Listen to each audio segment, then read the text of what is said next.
satu parameter persatuan dan kesatuan bangsa. Next.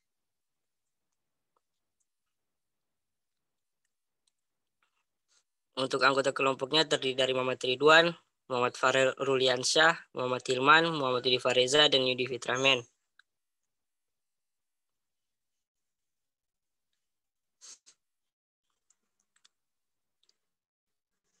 Oke, untuk mempersingkat waktu, langsung ke materi, yaitu makna integrasi nasional. Istilah integrasi nasional dalam bahasa Inggrisnya adalah national integration.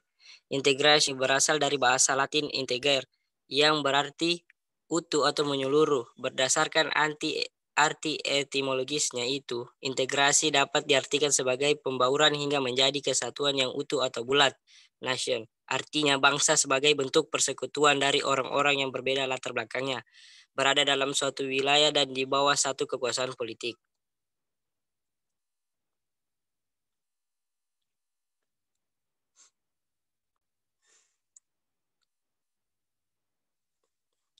Jenis-jenis integrasi.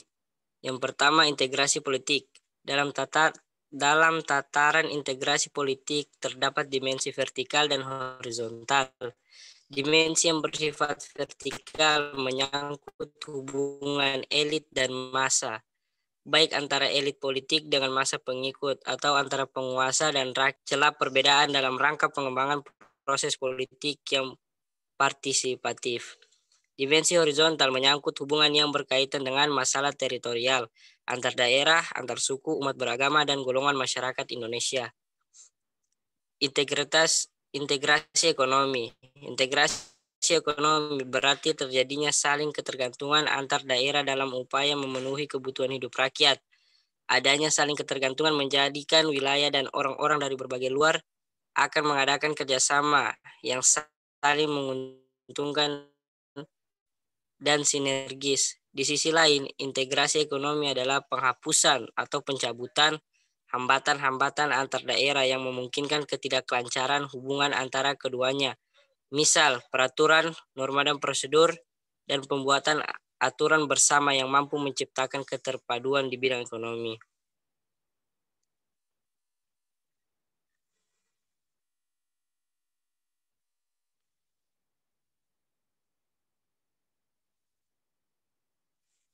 Yang ketiga, integrasi sosial budaya. Integrasi ini merupakan proses penyesuaian unsur-unsur sehingga menjadi satu kesatuan. Unsur-unsur yang berbeda tersebut dapat meliputi ras, etnis, agama, bahasa, kebiasaan, sistem nilai, dan lain sebagainya. Integrasi sosial budaya juga berarti kesediaan bersatu bagi kelompok-kelompok sosial budaya di masyarakat, misal suku, agama, dan ras.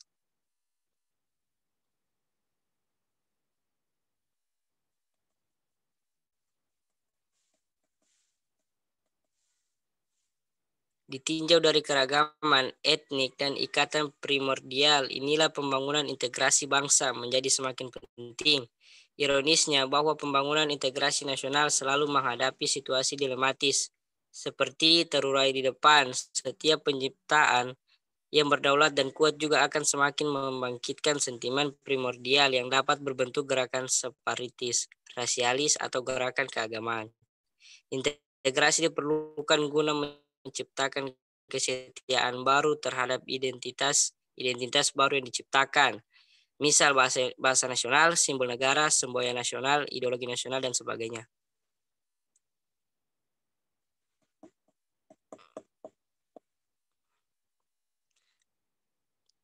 Untuk materi selanjutnya akan dibacakan oleh Saudara Yudi Fitramen.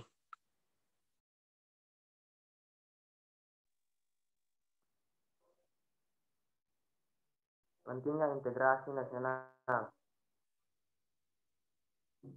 Menurut Miron Weiner dalam Surbakti 2010, dalam negara merdeka, faktor pemerintah yang berkeabsahan atau legitimate merupakan hal penting bagi pembentukan negara atau bangsa.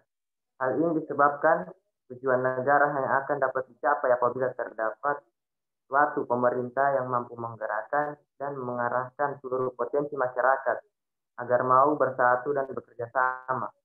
Kemampuan ini tidak hanya dapat dijalankan melalui kewenangan menggunakan kekuatan fisik yang sah, tetapi juga persetujuan dan dukungan rakyatnya terhadap pemerintah itu.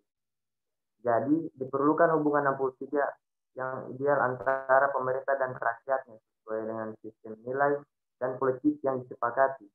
Hal demikian memerlukan integrasi politik.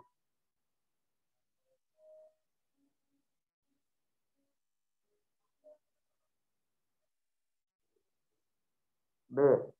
Menggali sumber historis, sosiologis, politik tentang integrasi nasional. Perkembangan sejarah integrasi di Indonesia. Menurut Suroyo tahun 2002, ternyata sejarah menjelaskan bangsa kita sudah mengalami pembangunan integrasi sebelum bernegara Indonesia yang merdeka. Menurutnya ada 3 model integrasi dalam sejarah perkembangan integrasi di Indonesia, yakni 1. Model integrasi Imperium Majapahit, 2.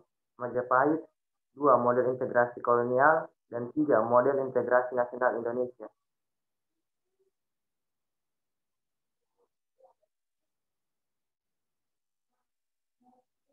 Integrasi versus disintegrasi. Kebalikan dari integrasi adalah disintegrasi. Jika integrasi berarti penyatuan, keterpaduan antar elemen atau unsur yang ada di dalamnya, disintegrasi dapat diartikan ketidakpaduan, keterpecahan di antara unsur-unsur yang ada. Jika integrasi terjadi konsensus, maka disintegrasi dapat menimbulkan konflik atau perseteruan dan pertentangan. Disintegrasi bangsa dalam memudarnya satu paduan antar golongan dan kelompok yang ada dalam suatu bangsa yang bersangkutan. Gejala disintegrasi merupakan hal yang dapat terjadi di masyarakat. Masyarakat suatu bangsa pastilah menginginkan terwujudnya integrasi. Namun dalam kenyataannya yang terjadi justru gejala disintegrasi. Disintegrasi memiliki banyak ragam, misalkan pertentangan fisik, perkelahian, tawuran, kerusuhan, revolusi, bahkan perang.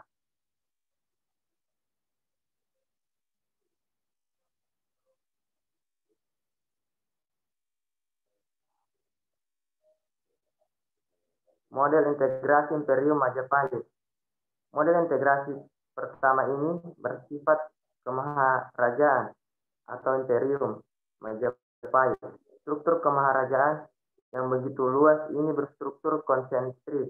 Dimulai dengan konsentris pertama yaitu wilayah ini kerajaan atau Nagaragung. Pulau Jawa dan Madura yang diperintah langsung oleh raja dan saudara-saudaranya. Konsentris kedua adalah wilayah di luar Jawa, mancanegara dan pesisiran yang merupakan kerajaan-kerajaan otonom. Konsentris ketiga, tanah sabrang, adalah negara-negara sahabat di mana Majapahit menjalin hubungan diplomatik dan hubungan dagang antara lain dengan Campa, Kamboja, Ayudayapura atau Thailand.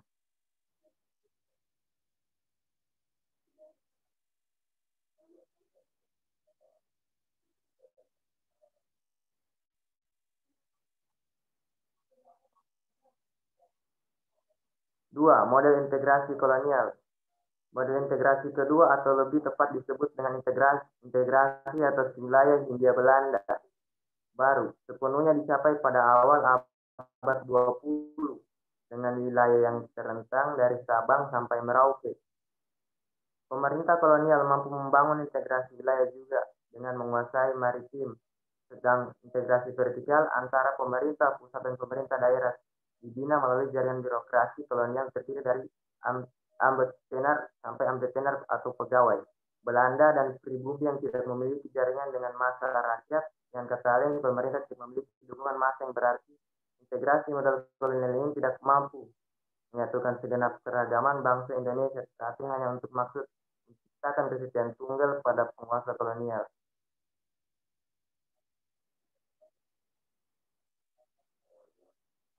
Baik, materi selanjutnya akan dibawa oleh Muhammad Hilman.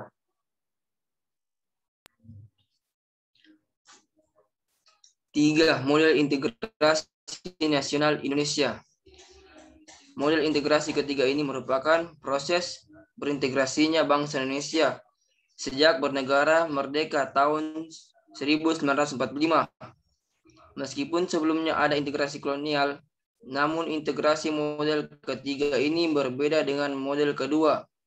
Integrasi model kedua lebih dimaksudkan agar rakyat jajahan Hindia Belanda mendukung pemerintah kolonial melalui penguatan birokrasi kolonial dan penguasaan wilayah. Integrasi model ketiga dimaksud untuk membentuk kesatuan yang baru, yakni bangsa Indonesia yang berbeda, memiliki semangat kebangsaan, nasionalisme yang baru atau kesadaran kebangsaan yang baru. Model integrasi nasional ini diawali dengan tumbuhnya kesadaran berbangsa, khususnya pada diri orang-orang Indonesia yang mengalami proses pendidikan sebagai dampak dari politik etis pemerintah kolonial Belanda.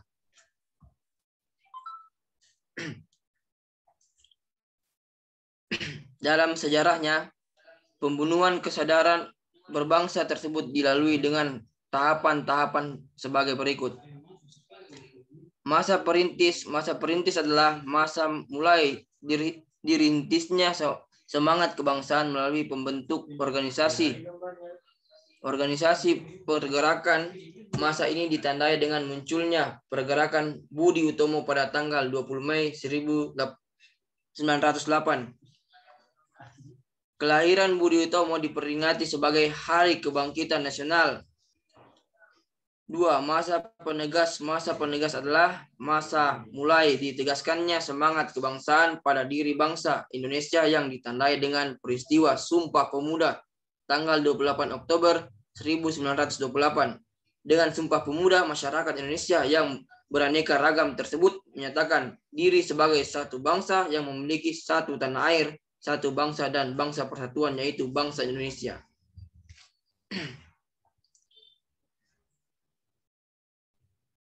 3. Masa percobaan bangsa Indonesia melalui organisasi pergerakan mencoba meminta kemerdekaan dari Belanda. Organisasi-organisasi pergerakan yang tergabung dalam GAPI, Gabungan Politik Indonesia, tahun 1938 mengusulkan Indonesia berparlemen, namun perjuangan menuntut Indonesia merdeka tersebut tidak berhasil. 4. Masa pendobrak. Pada masa tersebut, semangat dan gerakan kebangsaan Indonesia telah berhasil mendobrak belenggu penjajahan dan menghasilkan kemerdekaan. Kemerdekaan bangsa Indonesia diproklamasikan pada tanggal 17 Agustus 1945. Sejak saat itu, bangsa Indonesia menjadi bangsa merdeka, bebas, dan sederajat bangsa lain. Nasionalisme telah mendasari bagi pembentuk negara kebangsaan Indonesia modern. Ya, sekian akan dilanjutkan oleh rekan saya, yaitu Muhammad Ridwan, saya persilahkan. Baik, terima kasih. Akan saya lanjutkan. Pengembangan integrasi di Indonesia. Lalu, bagaimana mengembangkan integrasi nasional sebuah bangsa?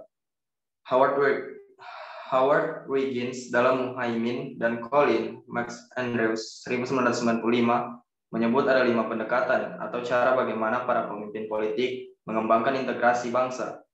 Kelima pendekatan yang selanjutnya kita sebut sebagai faktor yang menentukan tingkat integrasi suatu negara adalah: 1. Adanya ancaman dari luar. 2. Gaya politik kepemimpinan. 3. Kekuatan lembaga-lembaga politik. 4. Ideologi nasional. Dan 5. Kesempatan pembangunan ekonomi. Membangun argumen tentang dinamika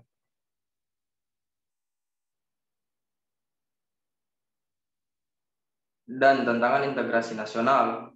1. Dinamika integrasi nasional di Indonesia sejak kita bernegara tahun 1945, upaya membangun integrasi secara terus-menerus dilakukan. Terdapat banyak perkembangan dan dinamika dari integrasi yang terjadi di Indonesia. Dinamika integrasi sejalan dengan tantangan zaman waktu itu. Dinamika itu bisa kita contohkan peristiwa integrasi berdasarkan 5 jenis integrasi sebagai berikut. 1. Integrasi bangsa. 2. Integrasi wilayah. 3. Integrasi nilai. 4. Integrasi elit massa. Dan kelima, integrasi tingkah laku atau perilaku integratif.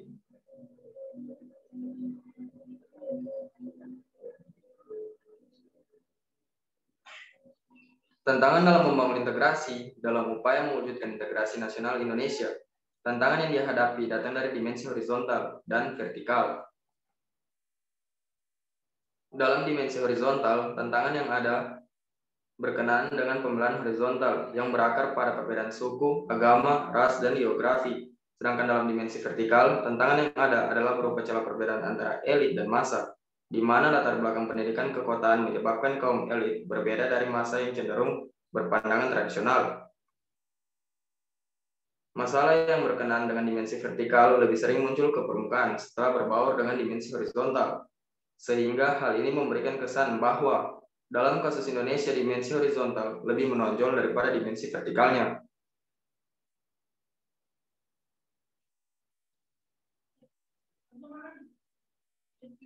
Mendeskripsikan esensi dan urgensi integrasi nasional. Masyarakat yang terintegrasi dengan baik merupakan harapan bagi setiap negara. Sebab integrasi masyarakat merupakan kondisi yang sangat diperlukan bagi negara untuk membangun kejayaan nasional demi mencapai tujuan yang diharapkan. Ketika masyarakat suatu negara senantiasa diwarnai oleh pertentangan atau konflik, maka akan banyak kerugian yang diderita, baik kerugian berupa fisik, material, seperti kerusakan sarana dan prasarana yang sangat dibutuhkan oleh masyarakat, maupun kerugian mental spiritual seperti perasaan kekhawatiran, cemas, ketakutan, bahkan juga tekanan mental yang berkepanjangan. Di sisi lain, banyak pula potensi sumber daya yang dimiliki oleh negara, di mana semestinya dapat digunakan untuk melaksanakan pembangunan bagi kesejahteraan masyarakat. Akhirnya harus dikorbankan untuk menyelesaikan konflik tersebut. Dengan demikian, negara yang senantiasa diwarnai dengan konflik di dalamnya akan sulit untuk mewujudkan kemajuan.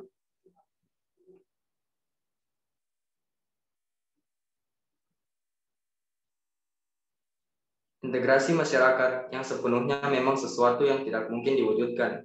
Karena setiap masyarakat di samping membawa potensi integrasi juga menyimpan potensi konflik atau pertentangan. Persamaan kepentingan, kebutuhan untuk bekerja sama, serta konsensus tentang nilai-nilai tertentu dalam masyarakat merupakan potensi yang mengintegrasikan. Sebaliknya, perbedaan-perbedaan yang ada dalam masyarakat seperti perbedaan suku, perbedaan agama, perbedaan budaya, dan perbedaan kepentingan menyimpan potensi konflik, terlebih apabila perbedaan-perbedaan itu tidak dikelola dan disikapi dengan cara dan sikap yang tepat. Namun apapun kondisinya, integrasi masyarakat merupakan sesuatu yang sangat dibutuhkan untuk membangun kejayaan bangsa dan negara, sehingga perlu senantiasa diupayakan. Kegagalan dalam mewujudkan integrasi masyarakat berarti kegagalan untuk membangun kejayaan nasional, bahkan dapat mengancam kelangsungan hidup bangsa dan negara yang bersangkutan. Baik, sekian dan terima kasih. Inilah hasil dari presentasi kelompok 3. Saya kembalikan kepada host. Dipersilakan kepada mewakili. Oke, itulah presentasi dari kelompok kami. Apabila ada tutur kata yang salah, mohon dimaafkan. Sekian dari kelompok kami. Wabillahi taufiq wal hidayah. Wassalamualaikum warahmatullahi wabarakatuh. Waalaikumsalam.